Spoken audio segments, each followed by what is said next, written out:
Hello everyone, today we're gonna see how to activate CarPlay on Mercedes.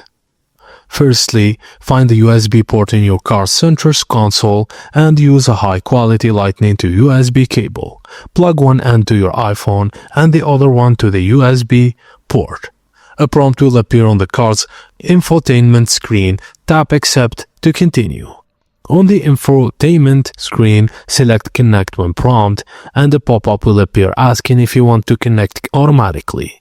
Tap Automatically to ensure CarPlay starts every time you plug in your iPhone. And you're all set. Your Mercedes-Benz Apple CarPlay system is now active, and you can access navigation, music, calls, and messages hands-free. And that's it, guys. As simple as that. Thank you for watching, and please don't forget to like and subscribe for more.